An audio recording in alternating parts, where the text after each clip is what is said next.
Good morning. This is John Fry, and today we're going to discuss Google Calendar. There are two basic ways you can get to Google Calendar. You can actually type in calendar.google.com, which would work. You can also go to your app launcher and click on Calendar. Either one will get you to the calendar. You notice that there are some changes. On the left-hand side, you have your calendar view here. You also have the ability to add a coworker's calendar. So if I wanted to add a coworker's calendar, I can actually type in their calendar here and add it.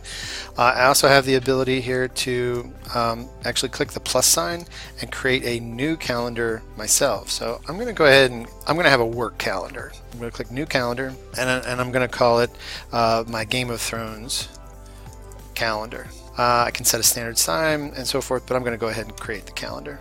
So what you'll notice is that on the left hand side I now have 4 calendars. 3 are default calendars. I have Tyrion Lannister birthdays and reminders, but then I also made my Game of Thrones calendar, which I can actually unsubscribe from, or I have other options such as hide from my list and change colors. So I really like purple. I'm not going to change the color. And then of course you have other calendars down here. So anytime you add somebody's calendar, they're going to pop up under other calendars, and then any other calendars you make will be my calendar. Upper left hand corner you have your main menu where you can actually close off that settings bar, so the editing bar, so you just see the calendar itself.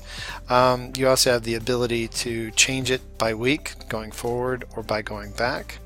This is your default setting. You can actually change it to day, month, year, whatever you'd like. So here's my year setting.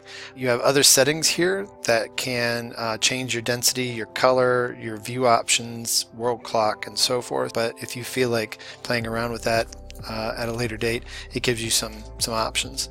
On the lower right hand corner you notice that there is a new red button called Create Event button, and this is where you can actually create an event. So let's go ahead and do that. Let's click on that and it'll ask you to title the event. So I'm going to have lunch with Jon Snow sometime here in the future. Today's March 8th. I'm going to actually have it next week on the 15th. 2:30 is a little late in the afternoon, so I'm going to go ahead and pick 12 noon. You notice that it defaults to 1 hour. So I know John's a pretty busy man, so I'm actually going to have to limit it to 30 minutes. I do have the ability to make an event for all day and an event that actually could repeat. But today we're just going to do a half-hour lunch. I could add a location, but I won't today. I could also add some conferencing like a Google Hangout, but I'm going to be meeting him in person. So I skipped that section. But under notification, I really would like to have 2 separate notifications. One, I'd like to get an email about a day in advance. So I'm going to go ahead and do one. Instead of minutes or hours, I'm going to go days. So that's one. So I'm going to have an email come to me about a day in advance, and then I'm going to add another notification. I want a pop-up notification, which is something that pops up on my computer while I'm working on it. He's about a 15-minute drive away, so I'm going to click notification, and I'm going to do 15, and this time I'm going to stick with minutes, and that'll come up on my computer. If I needed more notifications, I just click add notifications. Now, I don't mind if it's on my own personal calendar, but John's kind of work. So I really think that I should change it to the Game of Thrones calendar. That's important because I need to make sure that my calendars stay separate. I don't want my work calendar, if I share it with other work friends, I don't want it accidentally under my own personal calendar. So I'm going to change it to the Game of Thrones calendar. If it was some sort of meeting that was important enough that I needed to add an attachment or a description, I could put that here. But for right now, I think I'm pretty good. So I'm going to go ahead and click Save. And you'll notice if I go to next week, there it is, Lunch with Jon Snow. So what I'm going to do this time, I'm going to go ahead and after I'm done talking with John, I know I'm probably going to want to talk with Sansa Stark about what I talked about with Jon Snow. Tyrion's going to go ahead and click Create Event, and he's going to do lunch with Sansa.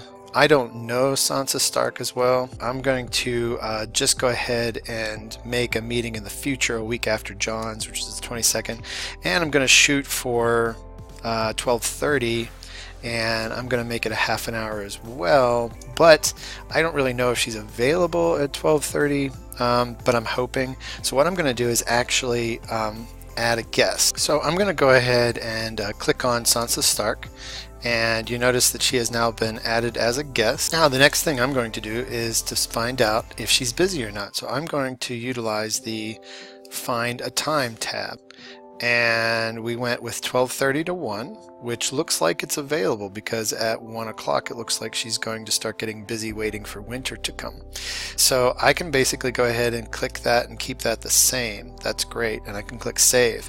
But if it was, say, conflicting, you wouldn't be able to put it there. You would actually have to change it and move it to some other spot. But it looks like it's fine where it's at.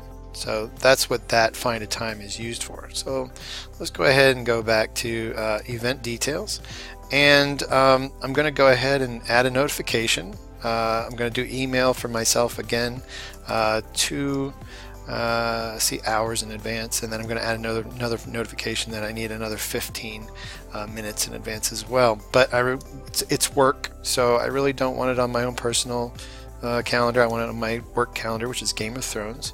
And I can also add something else like an attachment if I'd like, or add a description. And once I'm done, it doesn't save automatic. Remember, you need to go ahead and click Save and Send. Very good. So right now I have, looks like 2 events. I have lunch with Jon, and then the next week I have lunch with Sansa.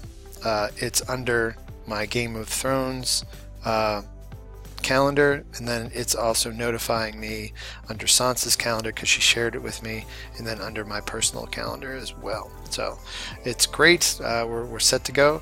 I hope you have a great day. Thanks.